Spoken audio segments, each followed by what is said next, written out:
Política exterior de los Estados Unidos. Pregunta problematizadora. ¿Cuáles fueron las políticas económicas y militares adoptadas por Estados Unidos que la llevaron a convertirse entre 1900 y 1950 en una de las mayores potencias mundiales? Estados Unidos entró hace un siglo en la Primera Guerra Mundial, lo cual lo convirtió en una gran potencia mundial, mientras las naciones europeas quedaban atrapadas en un conflicto que dejó millones de muertos y arrasó con el viejo continente. El 6 de abril de 1917, Estados Unidos apoyó con su gran industria y su numerosa mano de obra al servicio de la guerra contra Alemania, inclinando así la balanza del conflicto, conocido entonces como la Gran Guerra. La Primera Guerra Mundial fue claramente el punto de inflexión para que Estados Unidos desarrollara un nuevo papel en el mundo, marcando el comienzo de un siglo de compromiso con la promoción de la democracia. Desde que estalló la guerra en 1914, los estadounidenses la siguieron con atención y en su mayoría se mostraron a favor de la neutralidad. Pero la opinión pública cambió con el hundimiento del transatlántico Lusitania en mayo de 1915. El buque británico iba de Nueva York a Liverpool cuando un submarino alemán lo torpedeó, matando a 1.201 pasajeros y 128 de ellos estadounidenses. El ataque de Alemania a los submarinos fue una guerra contra la humanidad. Entrenadores franceses y británicos se apresuraron a adiestrar a las tropas. Hacia el final de la guerra, en noviembre de 1918, se había movilizado más de 4 millones de estadounidenses. El general estadounidense John Pershing aterrizó en Francia en 1917 con 14.000 soldados. Lo siguió un flujo constante de inexpertos pero entusiasmados soldados. La campaña submarina de Alemania fracasó cuando los aliados empezaron a agrupar sus buques con convoyes custodiados por buques de guerra. La política exterior de los Estados Unidos es el conjunto de decisiones públicas que toma el gobierno del Estado en funciones de intereses nacionales e internacionales de un país extranjero. Mientras que los estadounidenses enfrentan un creciente déficit comercial y una desvastedad a base manufacturada, con toda una vida de experiencia en negociaciones, el presidente entiende lo crítico que es poner a los trabajadores y empresas estadounidenses en primer lugar, en lo que se refiere al comercio. Con acuerdos rigurosos y justos, el comercio internacional puede utilizarse para hacer crecer nuestra economía, devolver millones de empleados al territorio de los Estados Unidos y revitalizar las comunidades de nuestra nación que están sufriendo. La política exterior de los Estados Unidos es sumamente compleja. El sistema constitucional de Estados Unidos prevé una distribución precisa de poderes a la presidencia, Congreso y sociedad civil, un poder capaz de influir en todo un modo muy diferenciado sobre la elaboración de su política exterior. Ciertos fundamentos de la política exterior están presentes desde su creación.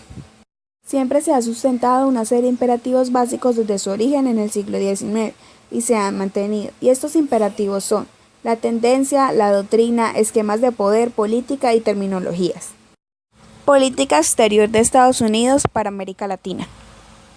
A través de medidas limitadas pero importantes, Washington puede influir de manera positiva la política económica en América Latina, en momentos en que la región está experimentando inestabilidad política y económica, el surgimiento del nuevo populismo y una relación contra las reformas de libre mercado que fueron principalmente implementadas en la década de los 90, Estados Unidos debería ejercer su influencia al abrir su mercado a los bienes de la región y a alentar las reformas del mercado.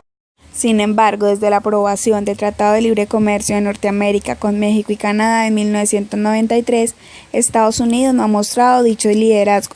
En su lugar, Washington prometió crear una zona de libre comercio hemisférico, conocida como el Área de Libre Comercio de las Américas, pero se esforzó muy poco en proveer la idea. El resultado fue desafortunado y una oportunidad ha sido desaparecida.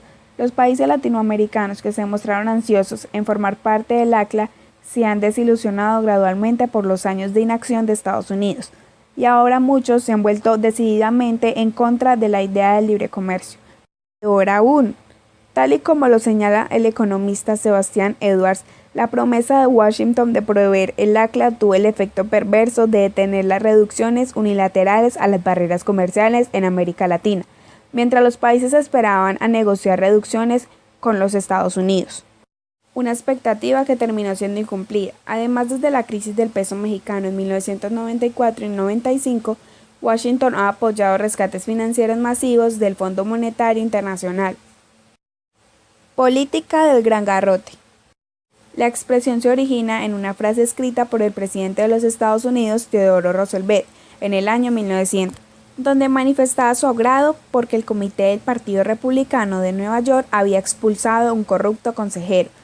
La frase tomada del proverbio de África Occidental era: habla suavemente y lleva un gran garrote, así llegarás lejos. Las aplicaciones del Gran Garrote son: el apoyo estadounidense a la separación de Panamá de Colombia en 1903, cuando el gobierno colombiano rechazó la propuesta de Roosevelt para construir el Canal de Panamá. Panamá, por entonces una pequeña parte de Colombia, era foco de atención de los intereses de Estados Unidos. Al sumarse a compañías francesas en el suministro de materiales para la construcción del canal, los precios subieron y Estados Unidos se negó a pagarlos. Entonces, Estados Unidos preparó una revolución en Colombia y el 3 de noviembre de 1903, Panamá, con la ayuda de la Marina norteamericana, se levantó contra el gobierno colombiano. Panamá se convirtió en una nueva república, recibiendo $10 millones de Estados Unidos, quien recibió además de los derechos del canal en perpetuidad. Colombia intentó por todos sus medios revertir la situación sin éxito. La ocupación militar de la República Dominicana entre 1916 y 1924 fue una de las más numerosas intervenciones en América realizadas por las fuerzas militares estadounidenses.